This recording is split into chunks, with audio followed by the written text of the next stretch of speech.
Well, this is a twist. I headed home today.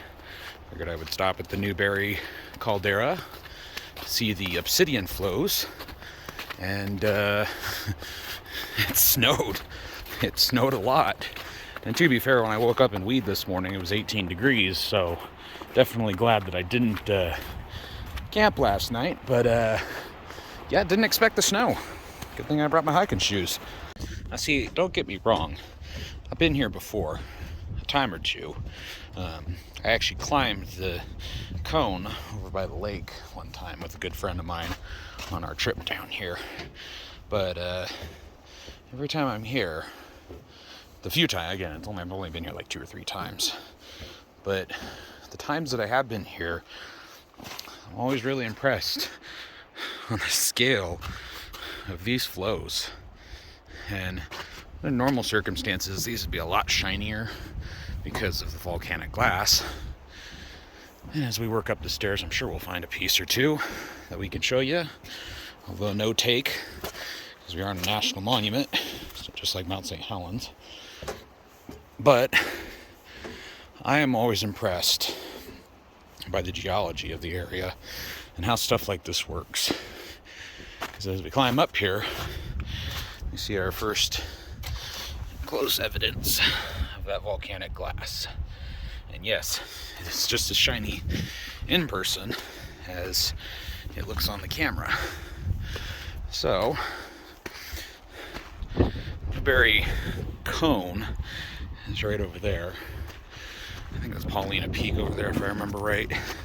But the actual volcano is over there. And of course, I always forget when I do these that I'm at 4,000 feet elevation, so of course I'm going to be out of breath. It can only make sense. Better than I used to be, though. Good thing I'm not a sad sack of drunk anymore. It's the basaltic lavas paired in with the glass. Very pretty, but very eerie, because I didn't see anybody driving up here. So either somebody knows something that I don't, or I'm likely the only person in the park right now, which is an equally weird feeling. I'll go to the waypoint over here. Or shuffle, I should say, because ice on the ground.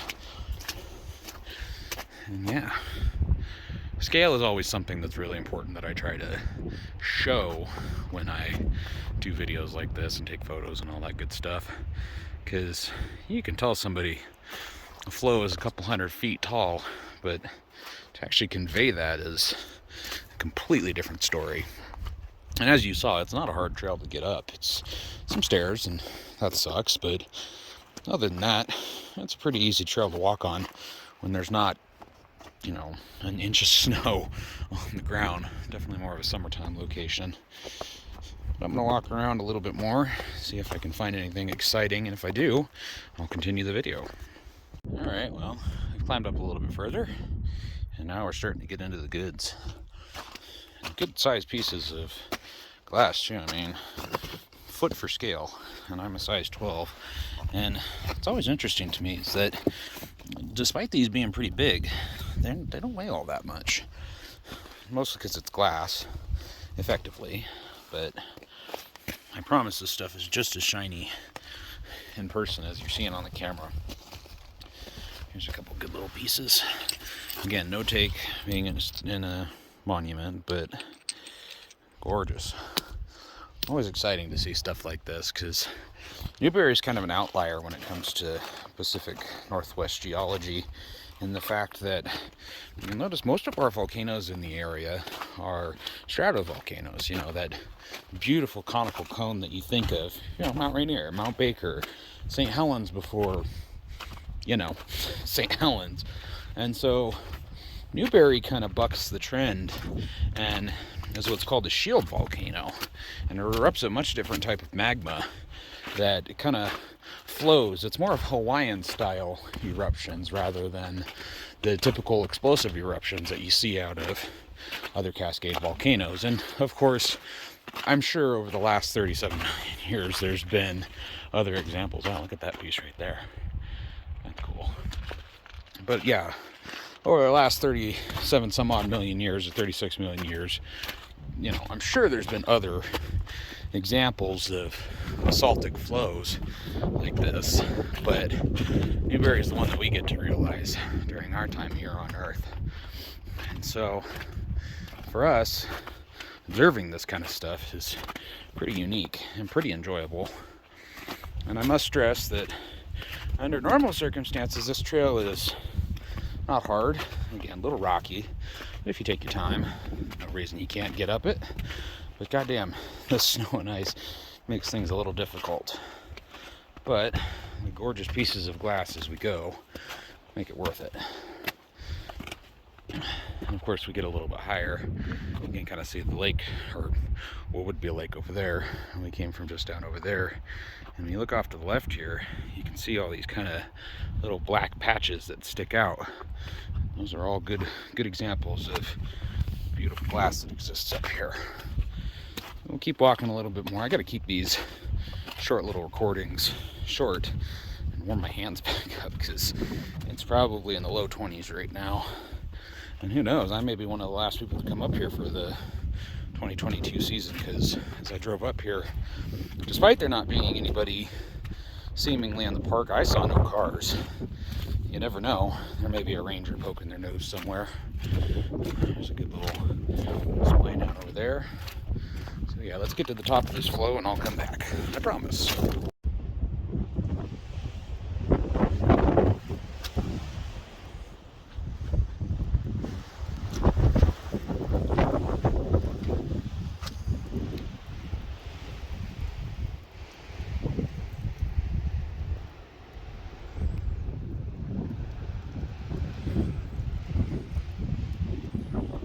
Alright, well, I crested the hill where I took the last video, and as you can see from my cheeks, it's quite cold.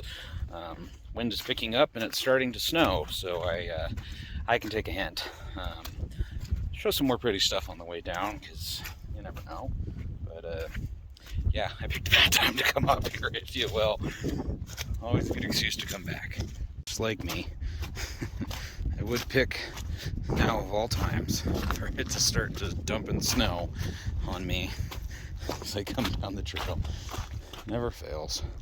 Never fails. Just trying to see. Oh, here you go. So one thing I noticed about this stuff is if you get close to it, you see the kind of banding that's on it. And that's the kind of stuff that, you know, no glassmaker can recreate. That is nature doing what she does. I think that's a little pine tree. Nature truly does find a way. There's a couple of them sticking out all over the place, but again, pretty inhospitable environment to be growing in. But Jeff Goldblum said it best. Nature finds a way. And one other thing, I picked up a piece earlier and I cut myself a little bit. Native Americans used obsidian points for hunting, and so when it's sharp in its own right.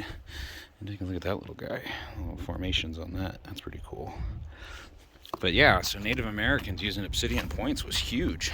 They're still finding them out there today, which if you ever do find one, no touch. Find the local tribe and tell them where it is, and no touch. Trust me, my rock hounding senses are tingling right now, but gotta be good stewards of the land, you know. Only see with your eyes, touch with your hands, but don't take. Gotta leave it there for other people to enjoy, because if you don't leave it there for other people to enjoy, well, you ain't gonna be able to come out here again. So, plus people are jerks, so gotta keep an eye on everything. But again, my hands are freezing. Snow is coming down, so probably time to get out of here and escort myself. So we'll end off on these two pieces that I was gonna do something on, but I just pulled them off to the side.